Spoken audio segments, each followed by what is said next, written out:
আজ সোমবার school service commission মামলার শুনানি রয়েছে সুপ্রিম কোর্টে প্রধান বিচারপতির বেঞ্চে। রায়ের অপেক্ষায় রয়েছেন চাকরিহারা 26,000 শিক্ষক শিক্ষিকা এবং অশিক্ষক কর্মচারীবৃন্দ। Dear viewers, welcome to my channel.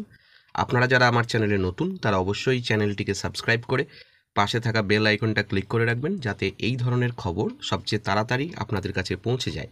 তো আজকে এখন এই ভিডিওতে আলোচনা করব যে আর কয়েক ঘন্টার মধ্যেই এসএসসির যে 25,753 জন শিক্ষক শিক্ষিকা এবং অশিক্ষক কর্মচারী অর্থাৎ গ্রুপ সি এবং গ্রুপ ডি যাদের চাকরি বাতিল করেছিল কলকাতা হাইকোর্টের special division bench, Debangshu Basak এবং বিচারপতি সব্বার রশিদির স্পেশাল ডিভিশন বেঞ্চ, সেই মামলাটি কিন্তু সুপ্রিম কোর্টে ওঠে এবং সুপ্রিম কোর্টে আর কিছুক্ষণ পরেই সুপ্রিম কোর্টের প্রধান বিচারপতি ডিওয়াই চন্দ্রচূড়ের বেঞ্চে কিন্তু এই মামলাটি শুনানি রয়েছে। রায়দান কী হতে চলেছে সে বিষয়ে আমাদের অবশ্যই নজর থাকবে। কিন্তু এই যে 26,000 শিক্ষক শিক্ষিকাদের যে চাকরি বাতিল করেছে কলকাতা হাইকোর্ট, এর পরেই কিন্তু অর্থাৎ একটা দিন মাঝে তারা সময় নেয়, একদিন পরেই কিন্তু তারা সুপ্রিম কোর্টে সেই রায়কে চ্যালেঞ্জ জানিয়ে ফের মামলা দায়ের করেছিল রাজ্য সরকার, মধ্যশিক্ষা পর্ষদ এবং এসএসসি। আজ শীর্ষ আদালতে স্কুল সার্ভিস কমিশনের সেই মামলার শুনানি রয়েছে এবং হাইকোর্টের রায়ে চাকরিহারা শিক্ষকদের ভবিষ্যৎ নির্ভর করবে 3 বিচারপতির বেঞ্চের যে রায় হবে ঠিক সেই রায়ের উপরেই।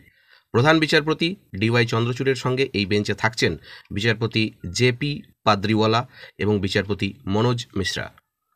মোট 4টি মামলার একসঙ্গে শুনানি হবে এই 3 জনের এই স্পেশাল বেঞ্চে। অন্যদিকে পশ্চিমবঙ্গ যে রাজ্য সরকার, সেই রাজ্য সরকারের পাশাপাশি আবেদন করেছে West Bengal central school service commission, West Bengal board of secondary education এবং গোপীনাথ ভাঞ্জা সহ অন্যান্যরা।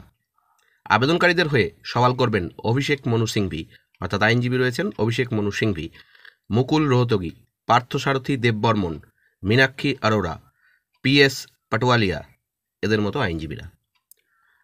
বিবাদীদের পক্ষ থেকে আইনজীবী রয়েছেন বিকাশ রঞ্জন ভট্টাচার্য। এর আগেও স্কুল সার্ভিস কমিশনের এই মামলার শুনানির জন্য সুপ্রিম কোর্টে এসেছিল এবং একই সঙ্গে 21টি মামলা শুনেছিলেন বিচারপতি অনিরুদ্ধ বসু এবং বিচারপতি বেলা এম ত্রিবেদীর বেঞ্চ। গত নভেম্বর মাসে তারা নির্দেশ দিয়েছিলেন যে 2 মাসের মধ্যে সিবিআই তদন্ত শেষ করতে হবে এবং 6 মাসের মধ্যে কলকাতা হাইকোর্টের বিশেষ বেঞ্চ মামলার নিষ্পত্তিও করবে। হাইকোর্টে মামলা পাঠানোর নির্দেশের সময় শুনানির পর্যবেক্ষণে বিচারপতি বেলা এম ত্রিবেদীর উল্লেখযোগ্য মন্তব্য ছিল যে এভাবে একলপ্তে এতজনের চাকরি বাতিল করা যায় না। যদিও হাইকোর্টের বিশেষ বেঞ্চ একলপ্তে প্রায় 26,000-এরও কাছাকাছি যে চাকরি বাতিল করেছে, তাই ফের সুপ্রিম কোর্টে মামলায় কি হয় সেদিকেই তাকিয়ে আজকে গোটা বাংলা এবং আজ কিছুক্ষণ পরেই সেই শুনানি শুরু হবে। আবেদনকারীদের আশা যে হাইকোর্টের রায়ের উপর আপাতত স্থগিতাদেশ অবশ্যই দেবে শীর্ষ আদালত। অন্যদিকে আজই সুপ্রিম কোর্টে রয়েছে সন্দেশখালী মামলা, বিচারপতি BR গাভাই এবং বিচারপতি সন্দীপ মেহতার যে বেঞ্চ, সেখানে সেই মামলার শুনানি রয়েছে এবং সন্দেশখালী মামলায় গত 10 এপ্রিল সিবিআই তদন্তের নির্দেশ দেয় কলকাতা হাইকোর্ট।